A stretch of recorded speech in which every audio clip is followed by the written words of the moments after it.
Bismillahirrahmanirrahim. Alhamdulillah. Alhamdulillahilladzi arsala rasulahu bil huda wa dinil haqq. Asyhadu an la ilaha illallah wahdahu la syarikalah. Wa asyhadu anna Muhammadan abduhu wa rasuluh. Assalatu wassalamu ala asrafil anbiya'i wal mursalin Sayyidina wa maulana Muhammadin sallallahu alaihi wasallam wa ala alihi wa ashabihi ajma'in.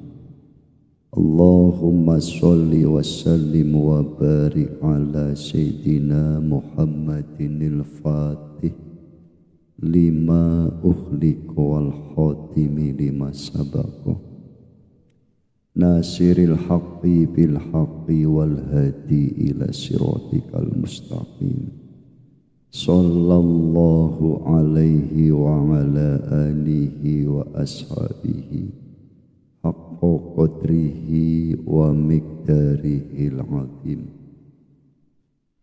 Rabbi shrah li sadri wa yassir li amri wa hlul 'uqdatam min lisani yafqahu qawli.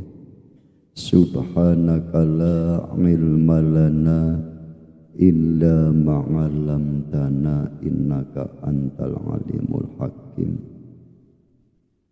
Hada min fadli Rabbi subhanallah alhamdulillah astaghfirullahal azim wala hawla wala quwata illa billahil aliyyil azim amma ba'du.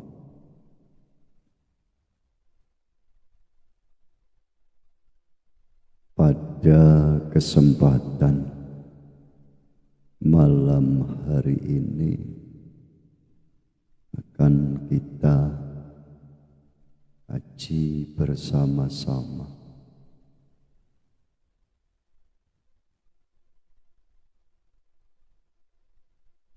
apa tugas kita sebagai makhluk, yaitu manusia,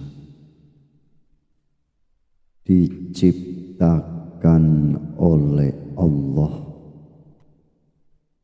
Ini ada satu tugas yang diperintahkan. Allah subhanahu wa ta'ala berfirman, dawuhnya di dalam Al-Quran, wa ma khalaqtul jinna wal insa illa liya'budun. Dan tidak aku ciptakan jin dan manusia kecuali hanya untuk beribadah. Ini Allah yang memerintahkan. Allah menjelaskan bahwa tidak aku ciptakan jin dan manusia kecuali hanya untuk beribadah.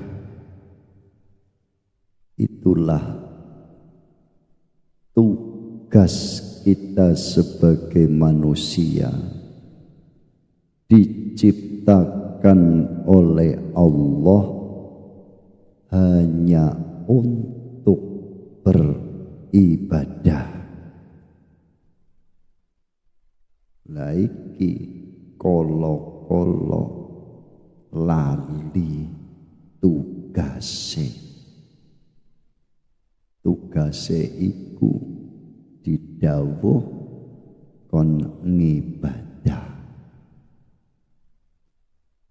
Apa sing dimaksud ngibadah iku?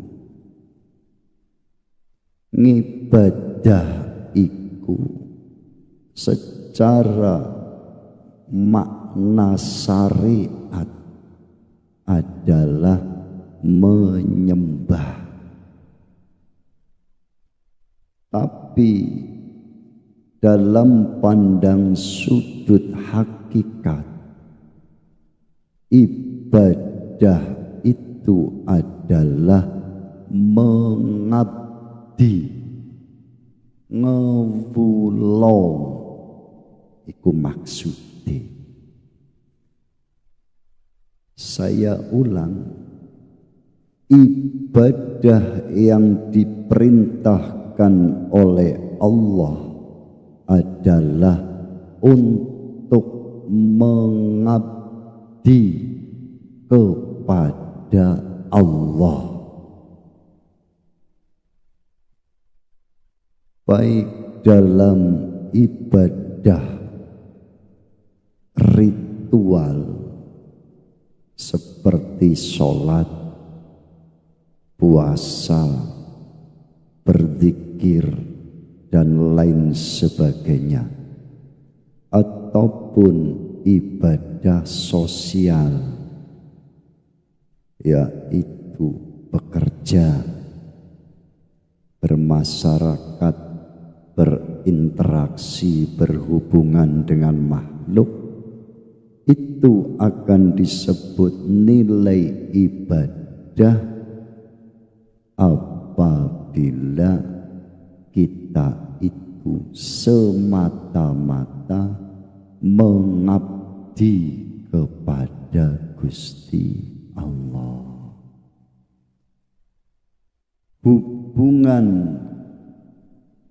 hamba yang disebut ngabdun, ngabid, kepada ma'bud, yaitu Allah, disebut ibadah. Kita ini disebut kewulo, hamba, ngabdun ataupun abid. Hubungannya dengan ma'bud, yaitu Allah, disebut ibadah. Dan kita manusia itu adalah makhluk, Allah itu khalik, maka hubungan makhluk dengan khalik dengan memakai khuluk, yaitu akhlak. Ini yang dimaksud. Nanti akan saya jelaskan. Uraian daripada ibadah itu, sambunge jasad yang digerakkan oleh pikiran, dan pikiran itu digerakkan oleh hati, dan hati itu digerakkan oleh ruh, ruh itu digerakkan oleh sir. Maksudi awakmu iku kudu manut marang atimu, ojo atimu sing manut marang pikiranmu. Iki sing sering keleru. Hatimu itu adalah imam atas jasadmu, yaitu akalmu. Dan hati itu anut, manut, makmum kepada ruh. Ruh itu anut, manut, makmum kepada sir. Karena manusia adalah al-insanu sirri wa ana sirruhu. Ini hadis qudsi. Allah dawuh, manusia itu adalah rahasiaku dan aku adalah rahasianya. Ngeten lho kula tulis.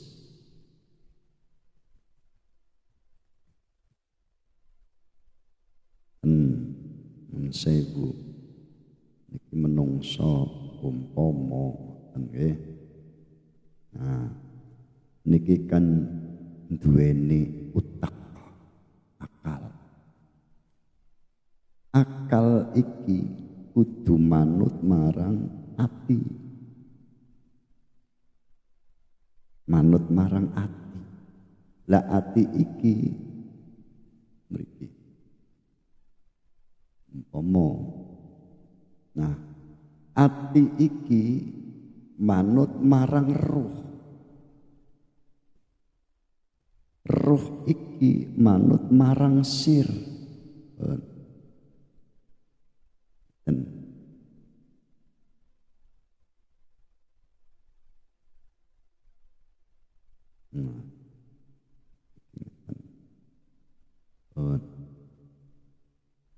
Kalau kita urai, disinilah sir ini di sini adalah Dzatullah.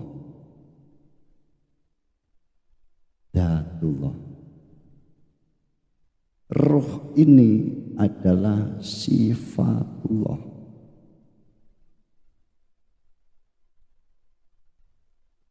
Hati ini adalah asmaullah. Nah, ini baru insan.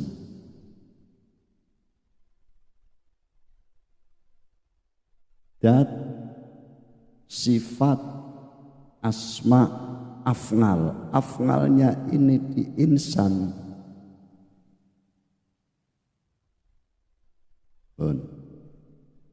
Ini urut-urutannya. Dzatullah itu adalah sir. Sifatullah, sifatnya Allah adalah ruh. Ini sir, ini ruh, ini hati, ini insan, af'al, jasad. Sir, ruh, hati, jasad.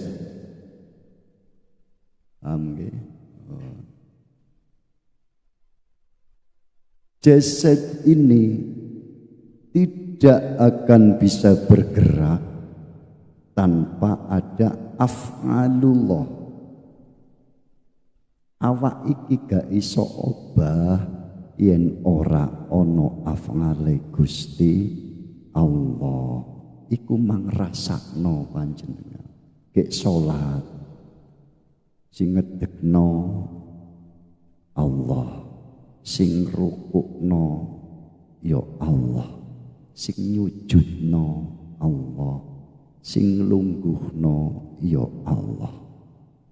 Umpama aktivitas sing lakokno iku Allah, yang memperjalankan itu Allah, yang berbuat itu Allah, yang berperan itu Allah. Lah terus kita itu siapa? Kita bukan siapa-siapa, karena secara hakikat kita ini tidak wujud tapi diwujudkan. Nah iki benda mati. Jasad ini benda mati ketika tidak ada af'ale Gusti Allah. Benda mati. Dan tanda adanya hidup pada diri manusia itu bukan hidupnya manusia, tapi hidupnya Allah.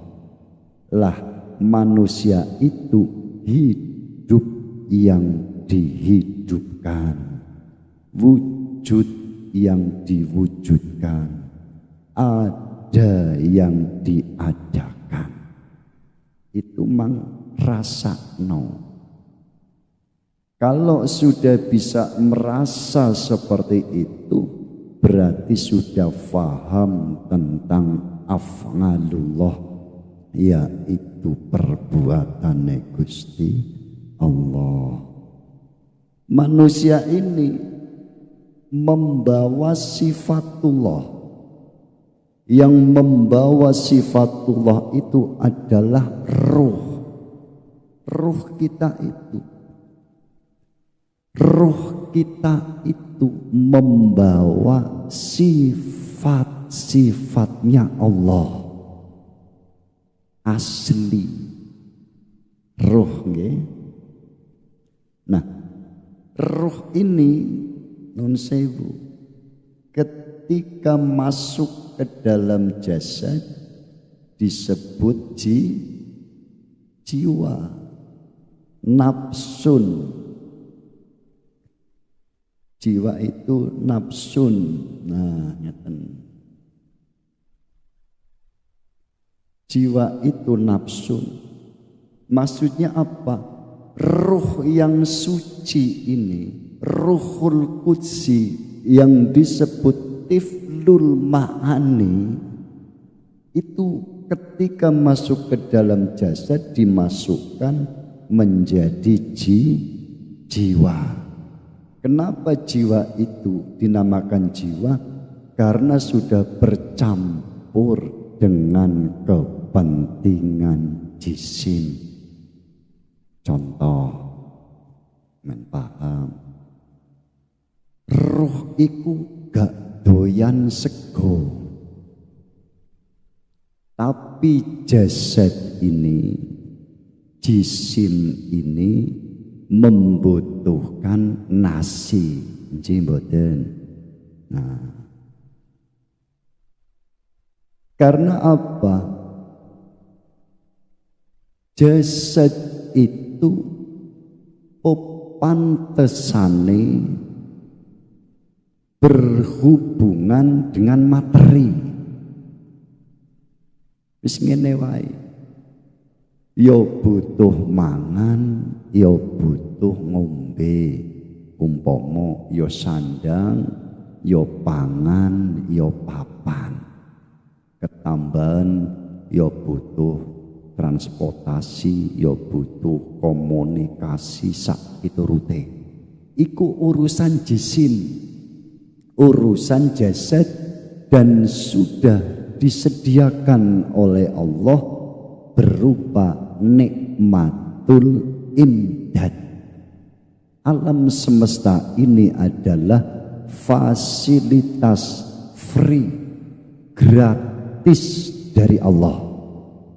Bahkan ambekan iku yo gak bayar, tapi jenis dikelola teng menungso, nuwun sewu teng rumah sakit, sak tabung iku yo larang regone.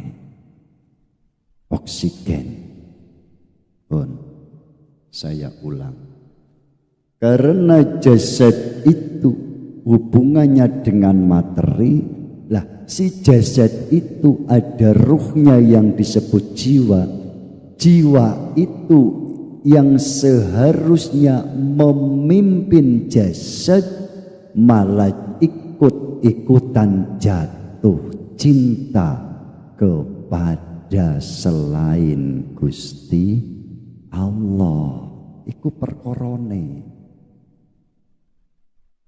Lah iya yen dipikir tenanan, Jiwa itu yo gak butuh duit, tidak butuh sandang, tidak butuh pangan, tidak butuh papan. Tapi jiwa itu ketika melok-melok mencintai, ikut mencintai apa yang dicintai jasad, maka beban itu akan dipikul, ditanggung, dirasakan oleh si jiwa itu. Seneng duit, seneng iku perkara rasa apa bentuk? Perkara rasa. Yen dipikir duit umpama nggih 100.000 sing didemeni apa sih? Dipangan ya gak kena, kelawuh ya gak kena, lawang kertas. Tapi nilai dari uang 100.000 bisa menjadikan wasilah untuk membeli sesuatu.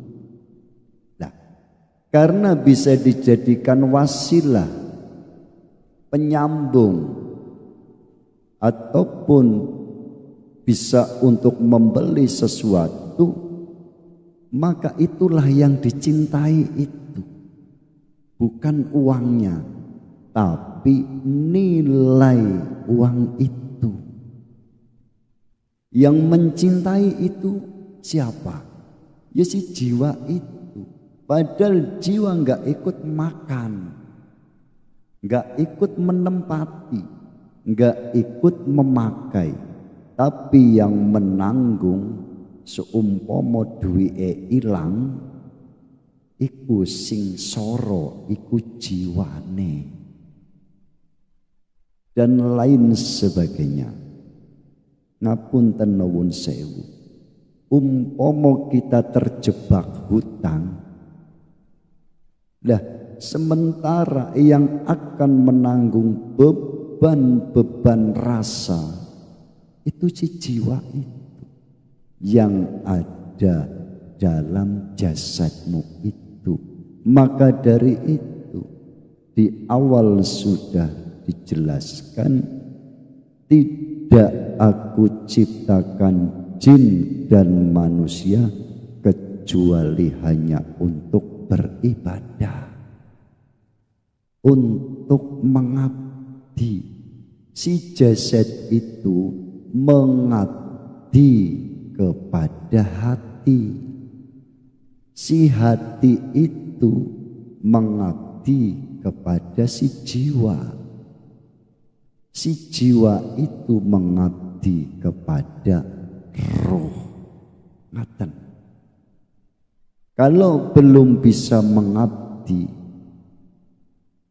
kepada Allah, maka yang terjadi akan sebaliknya. Opo dirimu akan menjadi budaknya jasadmu. Pasti itu akan menjadi budak. Ya khodimal jism, wahai pelayan jisim, wahai budak-budaknya jasad, kam tasqa bihidmatihi, mau sampai kapan dirimu itu menjadi pelayan-pelayan jasad? Jiwamu iku lo maksudnya. Mau sampai kapan jiwamu itu menjadi budaknya jasadmu, jasad yang tidak ada hubungannya dengan jiwamu itu. Mau sampai kapan jatuh bangun, jatuh bangun, Selesai masalah yang ini, datang masalah yang itu. Selesai masalah yang satu, muncul masalah yang lain. Mau sampai kapan? Mula apa jerene Ijik Joko masih bujangan.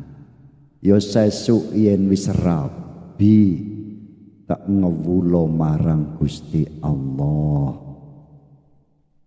Arep dadi kewulo tak ngibadah. Dan barang wis rabi ya sesuk yen wis duwe anak, yen wis duwe omah, yen wis mapan ekonomine, ngoten nggih. Terus keturutan wis duwe anak, ekonomi mapan, ya sesuk yen anake wis padha mentas. Ngoten. Anake wis padha mentas kabeh, sekolah rampung, kuliah rampung. Wis padha bojo, terus duwe mantu. Mari iku duwe putu.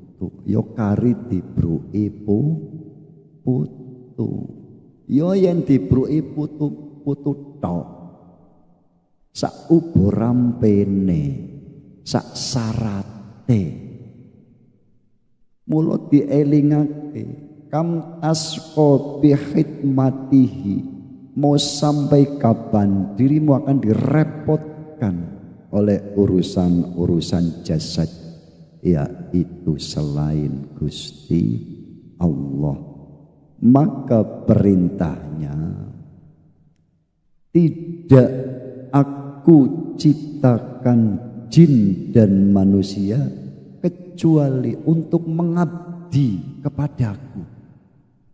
Nah, mengabdi inilah kalau kita urut, kalau secara totalitas adalah si hamba ngabdun, si hamba kepada Allah. Ngoten nggih, kepada Allah. Hamba mengabdi kepada Allah. Tapi kalau dirinci, akalmu, nafsumu harus tunduk pada hatimu. Harus tunduk. Hatimu mengabdi, tunduk kepada ruhmu. Ruhmu wajib tunduk mengabdi kepada Gusti Allah. Iku lho maksude. Lah iki gak iso yen atine iku wis kebak makhluk. Atine wis kebak makhluk, penuh dengan perkara-perkara selain Allah.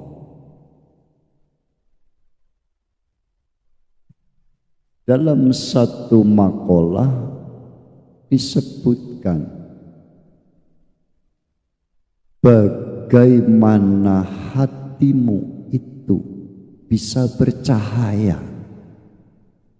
Lah wong hatimu penuh dengan gambarnya makhluk, bahkan sudah lekat, kemelekatan koyok dene ono lem, koyok dene ono lem perekat niku. Apa makolahe iku? Kaifa yusrik qalbun suwarul aqwani ay minal adamiyina wa ghairihim muntabi'atun fi mir'atihi. Bagaimana hatimu akan bisa tenang, bagaimana hatimu akan bisa terang, bercahaya sedangkan hatimu itu ada kemelekatan dengan gambar-gambarnya akwan makhluk. Apa wae sakliane Allah yen mlebu ana ing atimu mesti peteng pasti. Jadi sumbernya mung sitok. Sumbernya itu satu. Ketika hatimu ada kegelisahan, ada kecemasan, ada kekhawatiran, ada ketakutan, jelas hatimu itu kosong dari zikir kepada Gusti Allah. Lah iku ra iso padang yen ora nek urung di bersih. Bersihne ya apa? Bagaimana cara menjernihkan hati, mengupgrade hati kita? Jalan satu-satunya dengan berzikir kepada Gusti Allah. Proses zikir inilah yang dinamakan taholli. Anat taholli nganir roda ili wat tahali bil fadhaili wa huwa haqiqatus suluki. Taholli iku proses membersihkan hati dari perkara-perkara selain Allah, yaitu makhluk. Apa wae kecintaan apapun kepada selain Allah yang sudah masuk ke dalam hati wajib dinafikan, ditiadakan, dikeluarkan dari hatimu. Ini prosesnya taholli. Nguwai reget-regete ati, kotorane ati. Terus yen wis bersih atine diisi dengan perhiasan-perhiasan yang utama. Apa perhiasan-perhiasan yang utama itu? Adalah akhlak. Karena akhlak inilah penyambung seorang hamba ataupun makhluk kepada Sang Khalik, disebut akhlak ilahiyah. Maka dawuhnya tahollaku bi akhlakillah, berakhlaklah kamu seperti akhlak Allah. Iku perintah. Lah sekarang kita akhlaknya tidak seperti berakhlak dengan akhlak Allah, yo tabrakan. Contoh, tadi saya katakan roh itu membawa sifat-sifat Allah. Nah, Rahman, Rahim itu asma yang harus ada di dalam hatimu, harus diisbat. Allah Rahman Rahim, pengasih, penyayang. Semestinya dirimu itu kalau mau menjadi hamba, mengabdi kepada Allah sesuai dengan sifat ataupun asma itu. Allah pengasih, awakmu pelita. Iki bukan hamba, walaupun secara jasad, secara syariat ahli ibadah. Ini bukan hamba. Dalam pandang sudut hakikat. Allah juga Rohim, penyayang. Kenapa dirimu itu pembenci, pendengki, pendendam? Sholatmu tidak berdampak pada akhlak. Kenapa? Karena ibadah ritualnya tidak disertai dengan spiritual. Ibadah syariatnya tidak disertai dengan makrifat. Jadi tidak berdampak pada akhlak. Karena hati itu adalah sumbernya amal yang soleh itu dari hati. Dan hati itu bersumber dari roh. Roh itu dari Gusti Allah. Iku lho carane ngewulo. Lah syarate menjadi seorang hamba di antaranya itu ada 4. 1, harus merasa fakir. Iki penting. Karena dalam satu makalah juga dijelaskan sebaik-baiknya waktu adalah ketika dirimu itu merasa fakir di hadapan Gusti Allah. Ketika merasa fakir, maka dirimu akan membutuhkan Allah.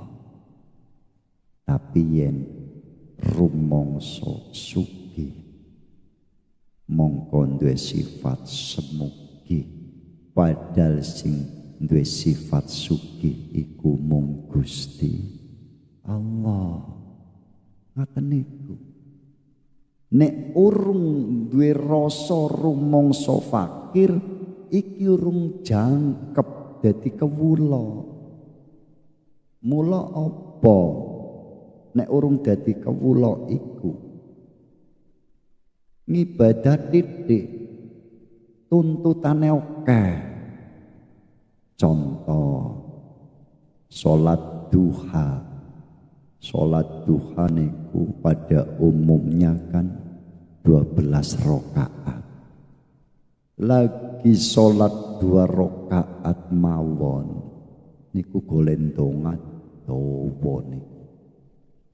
Ya Allah, apabila rezekiku masih di langit, tolong turunkan ya Allah. Apabila rezekiku masih di dalam bumi, tolong keluarkan ya Allah. Apabila rezekiku jauh ya Allah, tolong dekatkan. Apabila rezekiku itu kurang ya Allah, tulung tomboke. Ngoten niku. Iki dudu sifat kewula. Iki arane ngatur marang pangeran, ora duweni tata krama marang Gusti Allah. Inilah yang dibutuhkan khuluq, akhlak terhadap Allah. Yang kedua, seorang hamba harus memenuhi syarat. Apa itu? Merasa hina. Merasa hina di hadapan Allah yang mulia itu hanya Allah. Lah iki kan oke. Wong sing kepengin dimulyakno karena merasa mulia, iki kewula apa dudu sanes. Ngoten. Kudu duwe rasa ina, aku aku udu sapa sapa. Sing mulya iku Gusti Allah. Mula memuji itu hanya kepada Allah. Lah, dewek malah senang dipuji, dilem. Iki kewalik. Salatnya tidak berdampak karena tidak ada spiritual. Apa spiritual iku? Kesadaran jiwa. Iki dibutuhkan. Sebab apa? Gusti Allah dawuh, la taqrabus shalah wa antum sukara. Janganlah dirimu mendekati sholat sedangkan dirimu dalam keadaan mabok. Mabok yang dimaksud itu belum ada kesadaran. Nuwun sewu ngapunten. Orang-orang yang sholatnya, ibadahnya tanpa disertai dengan kesadaran jiwa, nuwun sewu, tidak akan pernah berdampak pada hidupnya. Artinya tidak menjadikan ia tambah dekat dengan Allah, tapi tambah jauh dari Gusti Allah. Yo rajin sholat, yo rajin bujui. Yo rajin sholat, juga rajin berbohong. Yo ngibadah, yo sombong. Yo ahli ngibadah, yo seneng mangan hake wong liya. Iki kan gak berdampak pada kebaikan, pada akhlak. Karena apa? Ini adalah ibadahnya orang-orang yang mabok, tidak sadar. Lah kepiye iso sadar? Sing dielus-elus, sing ditoto iku dohir. Sing ditoto iku awak tok. Apa? Penampilan, casing, tapi atine bosok. Padahal yang dilihat oleh Allah adalah isinya hatimu. Senajan asor toto dohire, ananging mulya makom drajate. Ngaten. Iki berbicara hakikat. Yang ketiga, syarat seorang hamba harus merasa lemah, tidak punya daya kekuatan apapun kalau tidak mendapatkan pertolongan, daya dan kekuatan dari Gusti Allah. Iku rasakno. Ya ora iso ngrasakno yen jek mabok. Gak iso sadar yen atine jek kebak makhluk. Mesti rumangsa iso lapo-lapo, rumangsa iso ngibadah, rumangsa iso salat, rumangsa iso dzikir, rumangsa iso ngaji, ngantek sampai kenemenan, rumangsa iso nyukupi anak bojo. Kleru iku. Rumangsa bisa mampu mencukupi anak istri. Iki dudu kewula wong iki. di sisi Gusti Allah. Lah kepiye wong makhluk kok rumangsa iso nyukupi ku piye? Iku kan wong gendeng, wong mabok, wong gak sadar. Syarat seorang hamba yang keempat adalah merasa apes. Apes iku panggonane menungso. Ngopo-ngopo titik iku apesan menungso. Kula contone.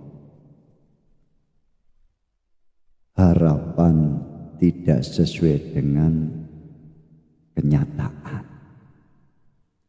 Pengine ngene dadine ngono, pengine ngono dadine ngene, apes mboten?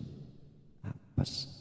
Lan iku wis dicontokno, dialami panjenengan waktu lahir yo gak langsung numpak motor.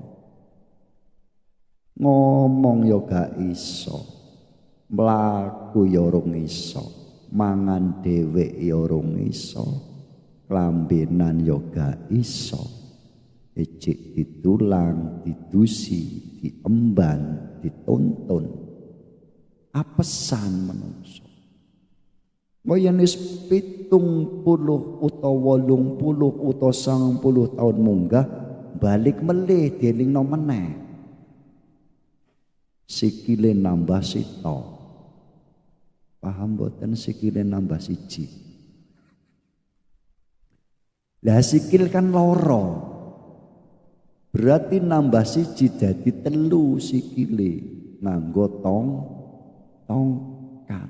Niku ajeng dadi bayi meneh. Arane bayi tuwa. Langge suwe-suwe gak iso mlaku nganggo tongkat, suwe-suwe rembetan, suwe-suwe ning ngamben mawon, suwe-suwe didulangi, dicewoki. Lah ngoten niku. Iku nyata. Apesan. Mula bayangno kit bayi nom sampai bayi tuwa gak sadar-sadar ditugasno teng Gusti Allah supaya ngewulo mengabdi kepada Gusti Allah. Nah, manusia itu ada nafasnya. Nafas itu tanda adanya hidup, tanda adanya roh. Roh itu tanda adanya hidup. Hidup itu tanda adanya Allah.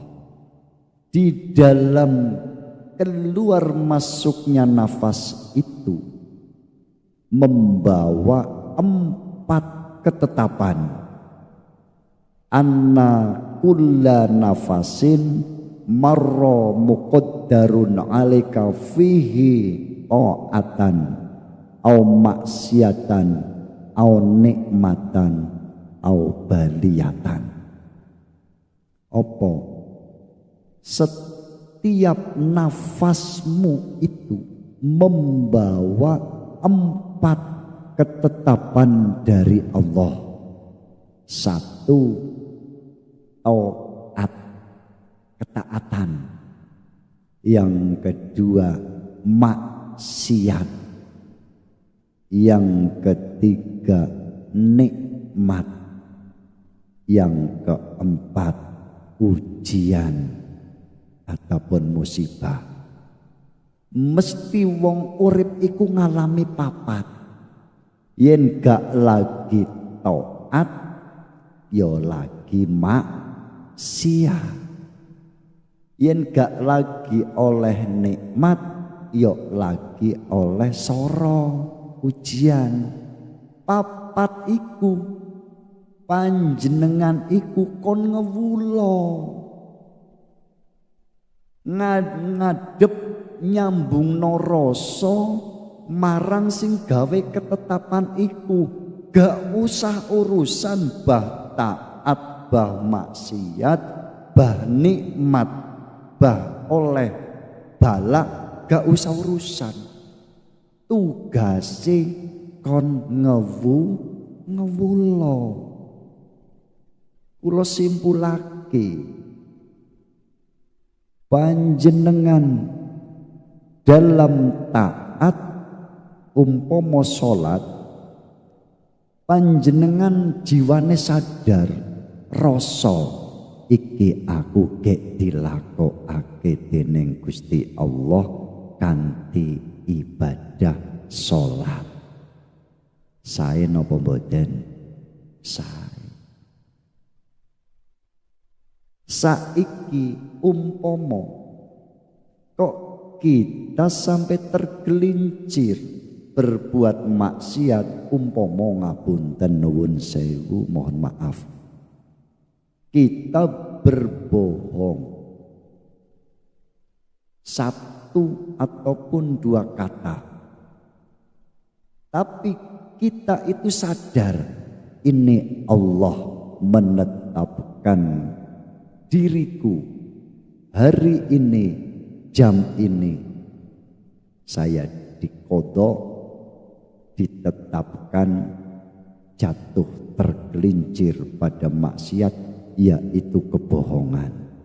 Nah, kesadaran itulah Kang, walaupun nyata itu maksiat, tapi kesadaran jiwamu yang menterjadikan itu adalah qada Allah, itu adalah ketaatan bagi seorang hamba.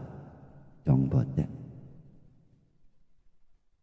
Daripada dino-dino ibadah tapi boten sadar. Boten. Waktu kita diberi nikmat oleh Allah, di situ pun dituntut untuk mengabdi. Apa? Sadar diri yang sedang memperjalankan hari ini atas qada Allah kepada diriku, diberi kenikmatan. Kesadaran inilah yang disebut hamba. Sambungnya rasa menyang Allah. Ataupun sebaliknya, hari ini saya sedang dapat ujian, tapi saya sadar ini Allah yang menterjadikan. Ini hamba namanya. Saya ulang, masalah taat maksiat, nikmat musibah, itu 4 macam yang berlaku atas setiap nafas. Pasti terjadi itu. Nah, bagi orang yang sudah masuk dalam kemakrifatan dalam hal ini, mereka akan paham. Wong kari nampani ngono iku. Tampani kanthi sadar, ojo ditolak. Karena apa? Masalah yang diantaranya terbesar dalam hidup ini tidak mau memandang qada-qadare Gusti Allah. Apa yang dipandang? Dirinya sendiri terus. Saya ingin usaha ini, saya ingin usaha itu. Karena apa? Mau berpolah seperti apapun, tidak ada yang bisa mencegah qada-qadar Allah. Maka di dalam rukun iman wajib percaya. Wabil qadri khairihi wasarihi minallahi ta'ala. Jadi nilai ketaatan di sisi Allah secara hakikat adalah tentang bagaimana kesadaran jiwamu itu dalam nafas itu. Tidak seorang pun yang akan bisa keluar dari maksiat. Wong gek nglakoni qada-qadare Gusti Allah iku proses.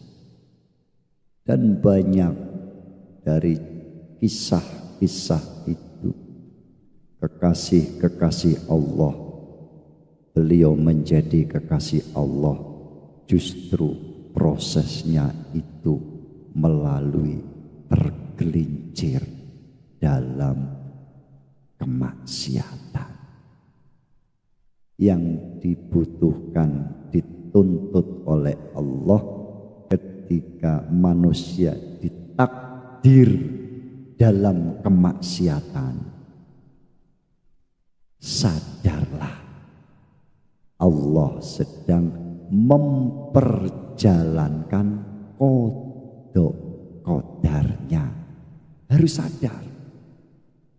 Akhirnya seorang hamba mengucapkan, merasa astaghfirullahaladzim, la haula wala quwata illa billahil aliyil azim. Aku yo gak pengen bujuki, gak pengen iki dosa. Tapi piye meneh Gusti Allah wis menterjadikan ngeten. Nah, kesadaran inilah nilai hambanya, bukan tergelincirnya di sisi Allah itu.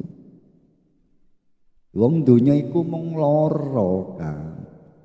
Umpama hanya ada 2 kata kalimat, qobdi basti, cukup kurang, seneng soro, suwarga neraka, mati urip, awan wengi, isuk sore, lanang wedok, sugih melarat. Iku tok, dualitas, satukan. Apa sing dimaksud satukan? Bangun kesadaran jiwamu. Sudah, jangan memandang dualitas itu, pandanglah Allah yang menterjadikan dualitas itu. Mboten saged menghindari salah satunya. Kepengen suki malah dadine melarat. Jadi gak gelem nampa, tambah soro. Tapi yang gelem nampa Allah ngodok ngodar ngene piye maneh tak tampane. Ya gak piye-piye. Lah umpama dikai suki, ya tetep gak lali marang Allah yang menterjadikan itu. Jadi sama, mau kaya mau miskin, dualitas itu tidak ada. Yang ada Allah itu. Nek durung saged ngeten berarti dereng dugi ikhlas. Qul huwallahu ahad. Ikhlas. Ikhlas itu adalah seseorang sudah tidak merasa yang berbuat. Itu ikhlas namanya.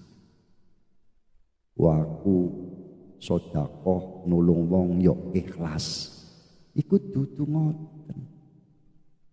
Iku ngomong ikhlas tapi bukan perilaku ikhlas. Ikhlas itu tidak merasa. Tidak merasa dirinya yang berbuat baik. Itu yang berbuat adalah Allah. Wa annahum mahallun lituhuri dzalika faqat syuhuduhum firadal haq bitahrikihim wa taskinihim min ghairi ayyaroli anfusihim fi dzalika haulan wala quwatan wala ya'maluna al-amala billah la bi kholihim wala quwatihim. Jiwanya, rohnya, batinnya sudah bisa menyaksikan bahwa yang menggerakkan dan yang mendiamkan itu adalah Al-Haq, Allah, bukan dirinya.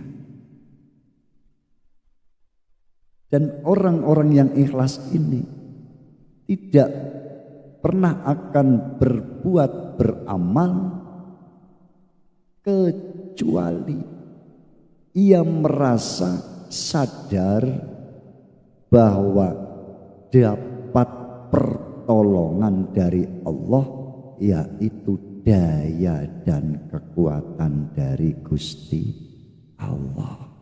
Iki wong ikhlas. Wong iki gak bakal ngungkit-ngungkit, gak bakal. Tapi yen ikhlase palsu, yo yen gak cocok.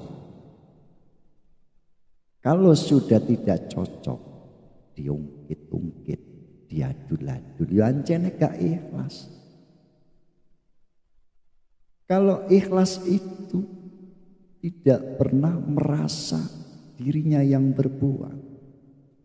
Itu afnal Allah, perbuatan Allah yang diperjalankan melalui diriku. Dewe iki mung dilakokno tok, wayang. Lah, kesadaran inilah yang diperintahkan oleh Allah disebut beribadah.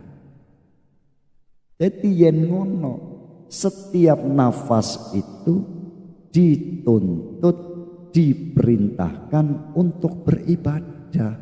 Orang mung cukup ping 5 wenteng iku. Nangge dino ping 5 mariku korupsi. Salat maneh. Mariku macul galenge tanggane, salat maneh. Apa iku? Iki dudu kawula.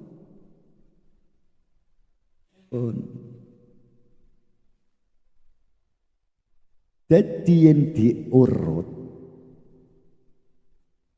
awakmu iku, nafsumu iku. Nafsun iku kan manggone teng awak. Manuto marang atimu. Atimu iku imame. Imam. Tapi imame iku durung suci, yo gak iso mimpin. Atine kudono dikire. Mula teng kholwat 2 sampun dipun ajarake dikir ismud. Atine nyebut Allah, Allah, Allah. Ojo nyebut sak liyane iku para sederek. Nyebut duit, nyebut sawah, nyebut bojo, nyebut pacar. Kebak atimu kok iku, kebak makhluk. Yen kebak makhluk gak iso mimpin awakmu. Mesti hatimu kalah. Maka akhirnya hatimu itu akan mati. Mati rasa. Wangel ini mati rasa. Apa ndablek. Wanjane mati rasa iku. Wong mati rasa. Salah iku gak krasa salah. Rumongsane bener. Wong ancane mati rasa. Mati kesadarannya. Lah atimu iku manut marang rohmu. Rohmu iku manut marang Gusti Allah. Ngoten tok. Tidak ada yang bisa keluar dari ketetapan Allah. Ono sing cita-citane dadi dokter, sekolah ya wis dhuwur. Barang kenyataane jadi pedagang ya oke. Ono sing cita-citane pengen jadi nuwun sewu, jadi bengkel. Barang wis tuwa, berumah tangga. dadine petani. Nah, iku antara pilihan sendiri dan pilihan Allah. Pilihan Allah tidak bisa diganggu gugat. Mula apa? Paling kepenak iku balekno. Kula manut ya Allah badhe kenapa kula nderek. Ikut kepenak. Nek pun saged ngeten niku, mongko uripmu bakal ditata, diurus dening Gusti. Mboten kelelahan, mboten kecapean. Lah ngurus bojo sitok wis ngeluh. Lah iya, lho engko duwe anak sitok repot, duwe anak loro tambah repot, duwe anak telu repot, duwe mantu, duwe putu yo tambah ancene mak repot niku. Kudune makrifat, aja mak repot. Yen arep repot terus ya kono. Apa sing marakno wong iku kok repot terus? Sebab merasa bisa mengurus. Iku lho. Ngapunten nuwun sewu. Bukan berarti kita tidak berinteraksi dengan makhluk. Bukan berarti kita tidak bekerja. Kalau kita masih di makom asbab, harus bekerja, yo kerja, kan berarti ada aturan, ikuti aturan pekerjaan itu. Tapi yang dituntut Allah, pekerjaanmu adalah mengabdi kepada Gusti Allah. Bagaimana cara mengabdinya? Kesadaran jiwamu itu. Yen gak sadar, modal titik untunge sing kerjane ringan gajine iku kan dudu kewula. Ngoten niku. Yen iso ndek bojo sing ayu sing lah iki kan ngoten. Iku dudu kewula. Kewula iku sadar. Bahya apa Gusti Allah paring tak tampani. Kanthi bingai pun mana, kanthi legowo. Nah legowo iku kan mung wong-wong sing sadar, sing iso nampa. Nek wong emosi, wong muring-muring, sadar mboten niku. Mboten. Ya masa piring dibanting ya kan wong gendeng. Ya mulai kula pesen niku sing padha rabi. Sedia piring seng. Sediakno sak dusin niku. Ada kesepakatan. Bojo, wong wedok iki ngomong marang sing lanang. Iki tak tokokno piring seng sak dusin. Yen peyan iku ngamukan iki lho. Iki sing diamuk iki yo. Mboten umpama. Jadi mangen dibanting iku seru monine, gak pecah. Wah piring beling yo entek-entekno iku. Kaya-kaya nenek wonten kesepakatan ngoten boten sida ngamuk. Roh piring seng tok iku wis kemutan niku. Wis kelingan. Wah. Pun kangge nyadarake. Ngamukan iku gak ono manfaate. Emosinan gak ono manfaate. Lo terus kon sabar. Mau sampai kapan saya harus bersabar? Ngoten malah nih. Lah wis ngoten ndonga Gusti Allah. Ya Allah, kurang nopo kula Gusti. Kula pun sabar, kula pun nrimo, kula pun ngalah, kula pun menang. Ngoten niku. Wah Gusti Allah terus ndang teng mriku. Kurange yo akeh. Napa? Kurang ajar.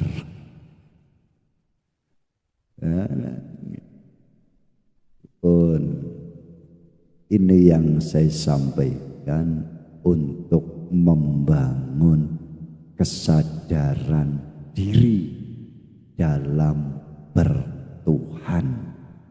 Karena puncak daripada ibadah yaitu mengabdi, puncak yang tertinggi adalah hakikat.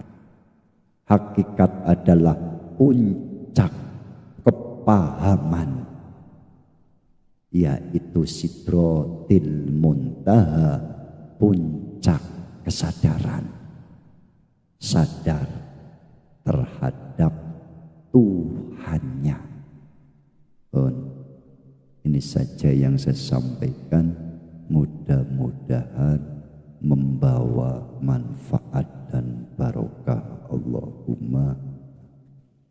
Allahumma sholli ala Muhammad ya Rabbi sholli alaihi wasallim. Allahumma sholli ala Muhammad ya Rabbi sholli alaihi wasallam.